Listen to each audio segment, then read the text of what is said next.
March 23, 1943. In the pre-dawn darkness of the El Guettar Valley in Tunisia, Major General Terry Allen and the U.S. 1st Infantry Division brace for an assault by the elite German 10th Panzer Division. Just 4 weeks earlier, at the Kasserine Pass, these exact same German armored units had utterly annihilated American defenses, sending the U.S. Army into a humiliating, disorganized retreat. By every metric of military experience and recent history, this fresh American defensive line should collapse within hours. It should have been a massacre, a perfect repeat of the Kasserine disaster. So why wasn't it? Popular history often attributes the sudden American turnaround in North Africa to a single factor: the arrival of Lieutenant General George S. Patton. The popular myth suggests that sheer willpower, discipline, and a change in command instantly transformed a beaten force into an invincible army. But battlefields do not respond to personality alone. This is not a traditional story of overnight cinematic redemption. Instead,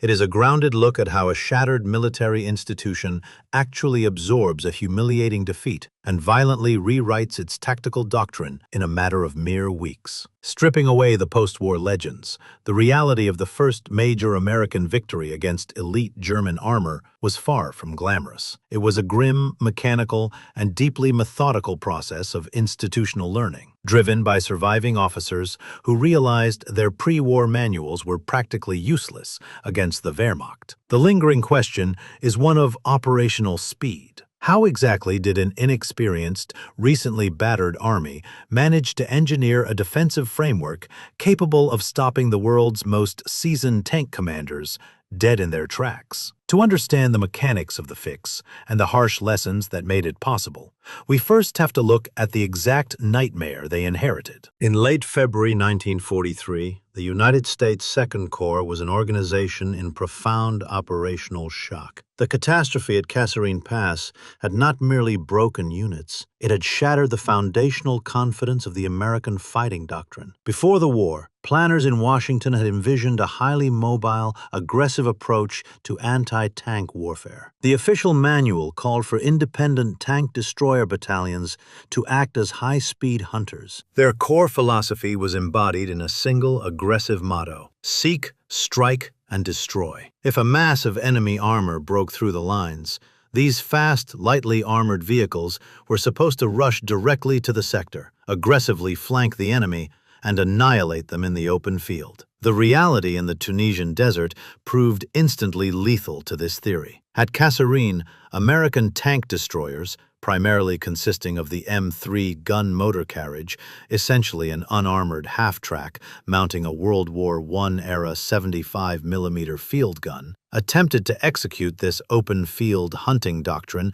against veteran German armor. The results were catastrophic. The M3 half-track was too tall, too slow to deploy in a firing posture, and wrapped in armor so thin it could easily be pierced by concentrated heavy machine gun fire. Pushed into open engagements on the valley floors, American crews found themselves hopelessly outranged by the superior optics and high-velocity guns of the German Panzer Mark IVs. Worse still, coordination between American infantry, armor, and artillery was virtually non-existent. Units fought in isolated, disconnected pockets, blind to the broader operational picture until they were systematically surrounded and destroyed. When Major General George S. Patton formally assumed command of the Second Corps on March 6th, his immediate, highly publicized solution was an iron-fisted enforcement of discipline. He mandated helmets at all times, strictly enforced uniform regulations, and levied heavy fines for minor infractions. This performative toughness served a distinct psychological purpose. It forced a defeated, disorganized army to immediately start following basic orders again. But spit-shined boots and perfectly fastened chin straps do not stop a 75mm armor-piercing shell. Discipline could restore a unit's basic cohesion, but it could not alter the unforgiving tactical reality on the ground. The American arsenal had not magically improved in the mere 3 weeks since the Kasserine disaster. The U.S. 1st Infantry Division, commanded by the notoriously independent Major General Terry Allen, still had to rely on those same highly vulnerable M3 half-tracks. Their towed anti-tank capabilities rested heavily on the 37mm gun, a weapon so ineffective against German frontal armor that front-line troops bitterly referred to it as a squirrel rifle. The doctrine was broken, the equipment was deeply flawed, and the clock was ticking. The immediate geographical objective was the El Guettar Valley. Situated just east of the oasis town of Gafsa, the valley serves as a natural corridor cutting directly through the rugged, inhospitable Tunisian landscape. It is flanked to the north and south by steep, jagged, and largely barren mountain ridges, specifically Jebel El Ankh and Jebel Berda. In between these high, rocky features lies a wide, flat, featureless basin. If the Germans intended to push westward and preempt the gathering Allied offensive, El Guettar was the necessary highway. General Allen and the 1st Infantry Division were tasked with sealing this valley. But closing a geographical gap of this scale requires depth, intricate synchronization, and, most critically, time. The Americans had almost none. Intelligence warned that the elite 10th Panzer Division, fresh from its triumphs to the north, was already marshaling to the east. The terrain itself became both the Americans' greatest asset and their primary obstacle. Moving infantry units up the steep, rocky slopes of the Jebels was an exhausting logistical nightmare. Every crate of ammunition, every drop of water, and every heavy machine gun had to be man-packed up the jagged inclines under the pressure of an impending attack. Yet securing these high ridges was absolutely essential. Placing forward observers and infantry companies on the high ground meant they could command the valley floor, completely stripping the approaching German armor of its ability to maneuver unseen. Down in the wide valley basin, American engineers and artillerymen began frantically rewriting their tactical playbook in the dirt. Recognizing the fatal, proven flaws of the seek, strike, and destroy mentality, they completely abandoned the idea of hunting German tanks in the open desert. Instead, they dug in. They constructed a layered, static defense in depth, heavily camouflaging the previously vulnerable M3 half-tracks and towed artillery pieces. They positioned their guns in hull-down defilades, manually carving out the earth to hide the vehicles behind terrain folds, so that only the barrels were exposed to the approaching enemy. But static guns in a wide, barren valley are easily flanked by highly mobile mechanized units. To prevent this, American combat engineers executed a rapid, massive operation that would become the absolute linchpin of the coming battle. They aggressively seeded the valley floor with thousands of anti-tank mines. This was not a random scattering of explosives. It was a calculated, desperate doctrinal shift. The minefields were purposefully designed not just to block the German advance, but to act as a massive funnel. They were laid in overlapping, staggered patterns specifically intended to channel the oncoming panzers into narrow kill zones, pre-sighted by American heavy artillery and hidden anti-tank guns. This entire preparation was a frantic race against an opponent globally recognized for the speed and violence of its mechanized assaults. It was an improvised, entirely untested defensive network built by an army still carrying the fresh psychological scars of a historic defeat. The plan relied on perfect coordination. The infantry on the rocky ridges had to hold their ground without heavy armor support. The engineers' hastily laid minefields had to withstand a massive mechanized thrust, and the artillery crews had to hold their fire until the enemy was well within the trap. By the late hours of March 22nd, an eerie silence settled over the North African desert. The trap was set in the barren soil, but the ultimate variable remained completely unknown. Tactical layouts and minefields exist only on paper until they are struck by the kinetic reality of a Panzer Division. As the first faint streaks of dawn began to illuminate the jagged peaks on the morning of March 23rd, the men of the 1st Infantry Division waited in their shallow trenches. No one in the Allied High Command could say with certainty if this fractured, hastily reassembled army would actually hold its nerve when the rumbling of German tracks finally echoed across the valley. At precisely 0600 hours, the valley floor began to vibrate. Emerging from the morning mist, the vanguard of the German 10th Panzer Division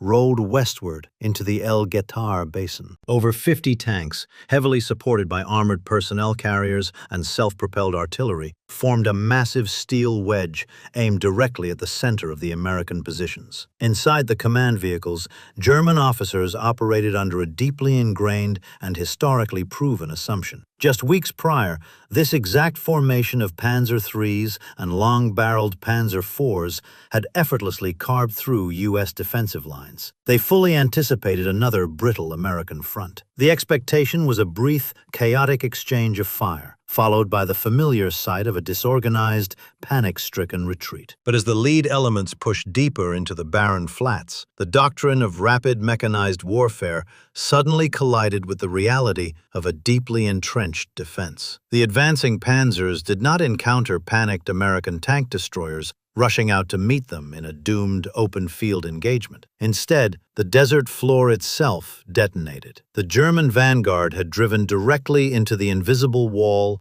of staggered, overlapping anti-tank minefields meticulously laid by American combat engineers the night before. Treads snapped with metallic cracks. Road wheels shattered. Heavy suspensions collapsed into the dust. The rapid, fluid momentum that defined German armored superiority was violently and abruptly severed. This sudden, chaotic halt was exactly what the American defensive calculus required. The minefields were never intended to destroy the 10th Panzer Division entirely on their own. They were a deliberate friction mechanism, engineered to strip away mobility and freeze the enemy in place. As the trailing German tanks desperately scrambled to maneuver around the disabled lead vehicles, they inadvertently bunched together, compressing their formation and perfectly aligning themselves within the pre-measured American kill zones. High on the overlooking ridges of Jebel El Ankh and Jebel Berda, forward observers from the 1st Infantry Division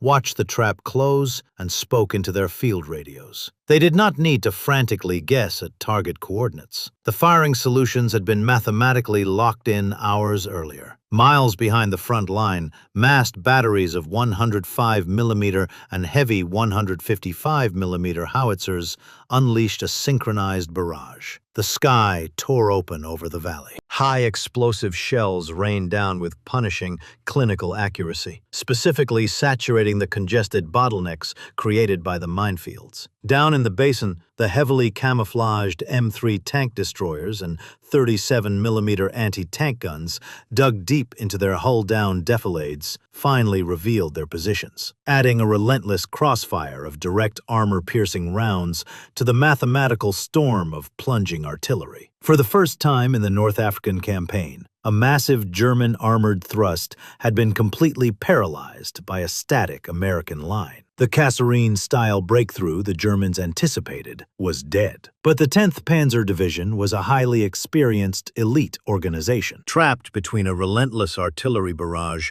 and a lethal minefield, they did not shatter. Instead of retreating, German commanders immediately began to adapt. The initial shock had stalled the armor, but an elite Panzer Division does not simply surrender the initiative. They swiftly realigned their forces, fundamentally altering their tactics to dismantle the trap piece by piece, threatening to turn the rocky valley into a grinding, combined arms slaughterhouse. Recognizing that sitting immobilized inside a pre-registered artillery kill zone was tactical suicide, the commanders of the 10th Panzer Division rapidly shifted their operational focus. The German officers understood the fundamental geometry of their predicament. The American artillery raining down on the valley floor was not firing blind. It was being actively directed by human eyes positioned high on the overlooking jagged ridges of Jebel El Ankh to the north and Jebel Berda to the south. To break the invisible mathematical grid that was currently dismantling their mechanized vanguard, the Germans had to physically blind the American observers. Orders snapped across the encrypted German radio nets. Armored half-tracks veered away from the smoking center of the valley, steering toward the rocky foothills. Hundreds of elite Panzer Grenadiers, motorized infantry veterans,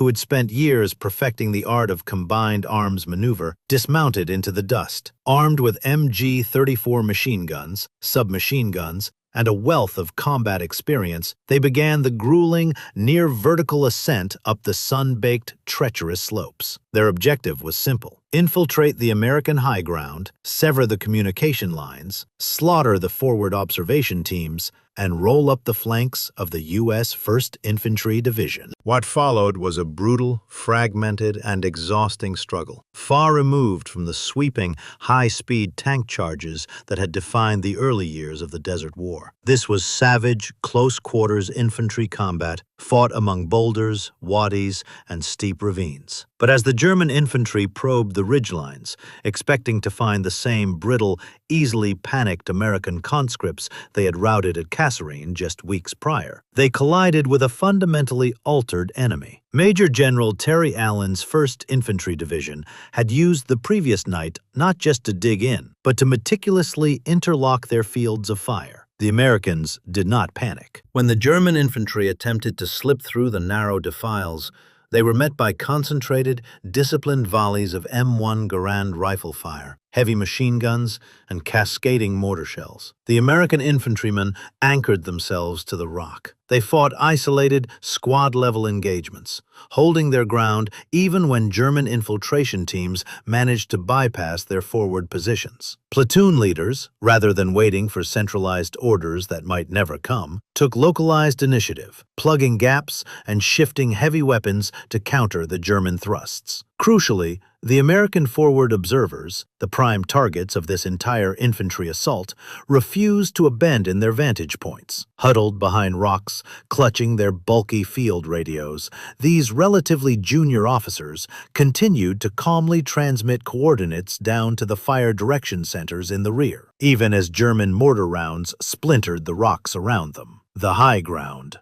held. Down in the valley, inside the German command vehicles, initial confidence was rapidly curdling into mounting confusion and deep operational alarm. The veteran German officers staring through their binocular optics were being forced to process a deeply unsettling reality. The timeline of the battle was slipping entirely out of their control. At Kasserine, an American line of this thickness had folded in a matter of hours. Now the morning was evaporating. Their infantry was bleeding heavily on the ridges without achieving a breakthrough, and their prized armor was still bottlenecked on the valley floor. The Germans realized they were facing a mechanized force that had seemingly cured its institutional paralysis overnight. This left the German command with a grim, high-stakes calculation. To support the infantry pinned down on the slopes, and to prevent the American artillery from entirely shifting its focus to the ridges, the Germans had to maintain relentless pressure on the valley floor. They were forced to push their valuable, highly irreplaceable armored reserves directly into the teeth of the American defenses just to keep the defenders occupied. It was a strategy of raw attrition, trading irreplaceable panzers and mechanized units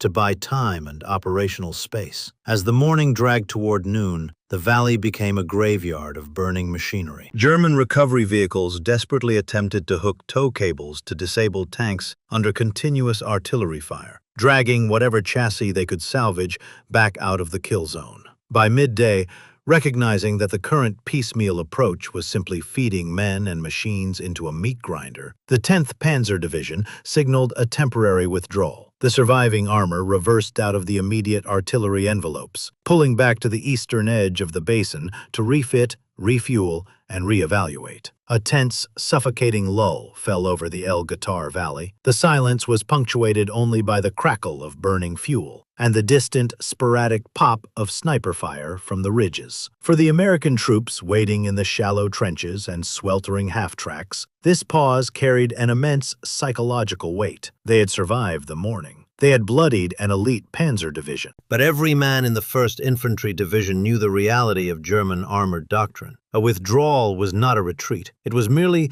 the intake of breath before a heavier, more concentrated blow. Behind the American lines, the logistical nervous system of the army went into overdrive. Artillerymen, their eardrums ringing and their faces coated in black powder, frantically cooled the glowing barrels of their howitzers. Supply trucks raced forward, dumping crates of high-explosive shells and armor-piercing ammunition at the gun pits before speeding back to the depots. Combat engineers crawled out onto the exposed valley floor, desperately attempting to lay fresh mines in the gaps created by the morning's detonations. The Americans also used this critical window to shift their heavier anti-tank assets. While the fragile M3 half-tracks had survived the initial engagement through careful camouflage, the U.S. arsenal had recently introduced a far more lethal tool, designed specifically to counter the heavily armored German panzers, the M10 tank destroyer. Known to its crews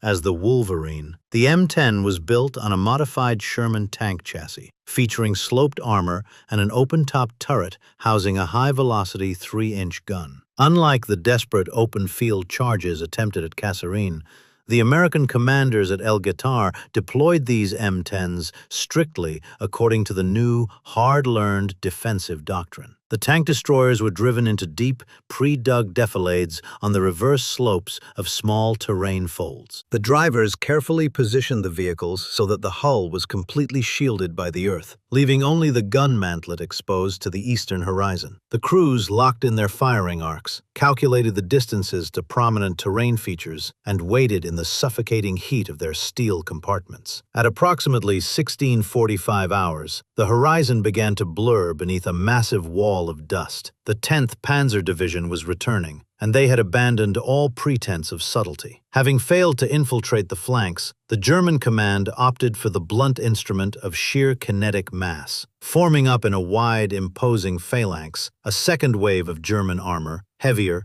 more concentrated, and supported by a dense screen of mechanized infantry, rolled into the Guettar Valley. They intended to simply brute force their way through the American line by absorbing the casualties and overwhelming the defenders through the sheer weight of numbers. The ground shook as the heavy treads of Panzer Mark IVs chewed through the desert crust. They pushed past the smoking wreckage of their morning assault, driving deeper into the American sector. The American infantry in the forward trenches braced for the impact, watching the steel wall close the distance. But the discipline of the American anti-tank crews held firm. The M10 Wolverines, the towed 37mm guns, and the surviving M3 half-tracks did not open fire at maximum range. They waited, allowing the German armor to push deep into the pre-measured kill zones, ensuring that when the trap was sprung, the high-velocity shells would possess enough kinetic energy to punch cleanly through the thick frontal armor of the panzers. When the lead German tanks crossed the invisible threshold, the American line erupted. The M10s fired from their hidden defilades, the crack of their 3-inch guns echoing across the basin. The mathematics of the defense immediately began to dismantle the German formation. American gunners aimed for the lower glacis plates and the vulnerable track assemblies of the advancing panzers. Because the American vehicles were firing from hull-down positions, the returning German fire largely impacted the dirt embankments or sailed harmlessly overhead. It was a cold, calculated, industrial dismantling of a mechanized assault. Yet the 10th Panzer Division absorbed the punishment and continued to grind forward. The sheer volume of German return fire began to suppress the American anti-tank positions. Panzers maneuvered to flank the known American strongpoints, threatening to pry open a gap in the center of the valley. The defense was bending under the immense pressure. It was at this exact critical juncture that the American artillery broke the back of the German offensive. Throughout the morning, the American artillery had relied on traditional rolling barrages. But as the afternoon assault threatened to overwhelm the valley floor, the fire direction centers operating safely behind the American lines executed a highly complex, deeply devastating tactic known as time on target. Time on target, or TOT, was a marvel of applied mathematics and rigid communication. Instead of individual artillery batteries firing independently at the enemy, the FDC coordinated multiple batteries scattered across different geographical locations, sometimes miles apart. Using slide rules, protractors, and detailed topographical maps, artillery officers calculated the exact flight time of a shell from each specific battery to a single, localized target coordinate in the valley. They then issued a synchronized firing schedule over the field telephone wires. The battery located furthest from the target fired first. A few seconds later, the middle battery fired. A fraction of a second later, the closest battery fired. Down in the valley, The advancing German tank crews heard nothing but the roar of their own engines. There was no warning whistle, no initial ranging shot, no escalating barrage to give them time to button up or scatter. Hundreds of high-explosive and armor-piercing shells, fired from different locations at different times, arrived at the exact same spatial coordinate in the exact same millisecond. The impact was apocalyptic. Entire platoons of German armor simply vanished beneath a sudden, synchronized tidal wave of concussive force and shrapnel. The shock waves flipped heavy half-tracks, shattered optics, and permanently deafened crews inside the steel hulls. The mathematical precision of the time-on-target barrage achieved what raw bravery alone could not. It fundamentally shattered the cohesion of the 10th Panzer Division. The synchronization of the explosions created a psychological and physical barrier that the German armor simply could not penetrate. Staring into the relentless, perfectly timed walls of explosive fire, the surviving German commanders recognized that the offensive had culminated. The valley was impenetrable. As dusk began to settle over the Tunisian desert, casting long shadows over dozens of burning German vehicles, the remnants of the 10th Panzer Division engaged their reverse gears. They turned their tracks eastward and slowly withdrew from the El Guettar Basin, leaving the Americans in undisputed control of the battlefield. The defensive stand at El Guettar was a resounding, historic success. In a matter of weeks, the United States Army had absorbed a catastrophic institutional failure, radically rewritten its tactical doctrine in the dirt, and successfully paralyzed one of the most lethal mechanized forces on the planet. The men of the 1st Infantry Division had proven that American troops, when properly supported by artillery and defensive geometry, could stand toe-to-toe with the elite veterans of the Wehrmacht. But within the corridors of the Allied High Command, this monumental defensive victory was about to breed a dangerous, lethal overconfidence. General Patton and his staff looked at the smoking graveyard of German armor in the valley and mistakenly concluded that the American army was now a perfected, unstoppable weapon, fully ready to seize the operational initiative. They were about to learn a very bloody, very unforgiving lesson. The institutional competence required to stop a mechanical assault from deeply prepared, pre-sighted, and heavily entrenched positions is entirely different from the institutional mastery required to launch one. The Americans had successfully locked the door at El Guettar, but when the orders came down for them to climb out of those trenches, cross that open valley, and attempt to dislodge the entrenched German defenders waiting in the mountains on the other side, the fundamental reality of the war was going to shift violently once again. The narrative of a flawless cinematic American triumph at El Guettar is a historical illusion, heavily polished by wartime press and post-war propaganda. In the immediate aftermath of the successful defense, General Patton sought to capitalize on the momentum. He ordered a massive, sweeping counteroffensive, directing the fresh 9th Infantry Division and elements of the 1st Armored Division to push eastward and completely dislodge the Germans from the surrounding mountain passes. The operation immediately devolved into a disjointed, bloody disaster. The retreating elements of the 10th Panzer Division had not simply fled in a panic. They had pulled back into deeply fortified, pre-prepared defensive networks carved into the jagged ridges of Jebel Kemsi and the high ground blocking the road to Gabes. When the American units climbed out of their defensive defilades and attempted to advance, the fatal flaws of a fundamentally green army were violently exposed all over again. Coordinating a complex offensive through mountainous terrain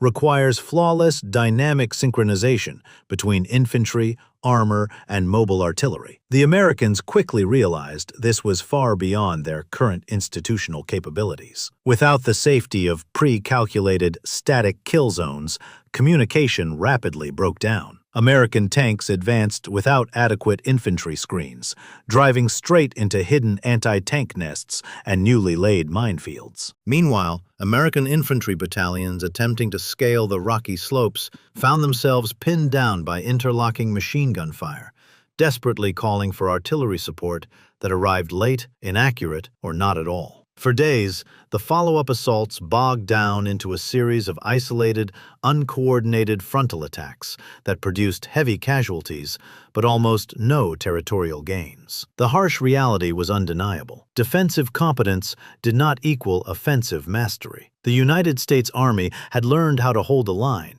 but it still lacked the tactical maturity to execute deep, combined arms offensive operations against seasoned German defenders. The rapid American counteroffensive died in the rocks.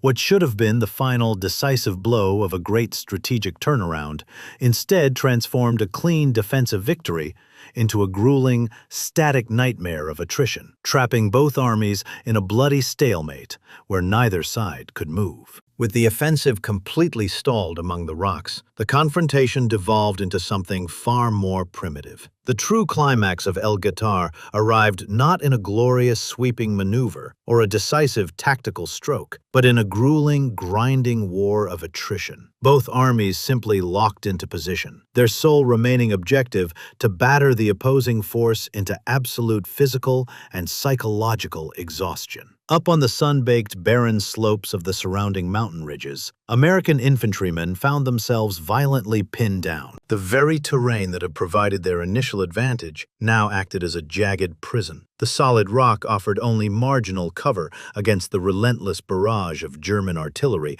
that systematically pounded the heights. With the ground war paralyzed, the Luftwaffe heavily targeted the American positions. Waves of Junkers Ju-87 Stukas plummeted from the North African sky, dropping high explosives directly into the shallow, hastily carved foxholes. The sheer concussive force of the blasts fractured the earth, turning the mountainside itself into a storm of lethal secondary shrapnel. Under this agonizing, sustained pressure, the natural human instinct is to break, to abandon the exposed ridges and retreat to the safety of the valley floor. But the infantry did not break. They survived not through cinematic acts of legendary heroism, but through sheer methodical endurance and the rigid tactical discipline newly enforced across the ranks. Every hour they held the line was paid for in severe logistical strain. Supply details navigated a daily gauntlet of mortar fire just to haul heavy water cans, rations, and ammunition boxes up the near-vertical ascents. The theoretical lessons absorbed in the immediate aftermath of Kasserine were finally being executed in reality, paid for in blood, as the front lines violently froze in place. Platoon leaders ensured their men dispersed their positions and maintained interlocking fields of fire, even under the deafening roar of incoming shells. They held their ground because the soldiers now deeply understood the unforgiving mechanics of this war. Yielding the high ground meant exposing the entire valley below to complete annihilation. It was a brutal, static standoff of human endurance against steel and high explosives. For days, the two battered forces bled into the Tunisian dirt, trading localized raids and artillery salvos until the sheer cost of the slaughter became unsustainable for the Axis command. Gradually, the heavy bombardments began to slow. The Stukas retreated to their air bases, and the constant thunder of the howitzers faded into sporadic, isolated skirmishes. The guns eventually fell silent across the valley, leaving behind a heavily scarred, completely transformed battlefield and a fundamentally altered American military apparatus. The true significance of this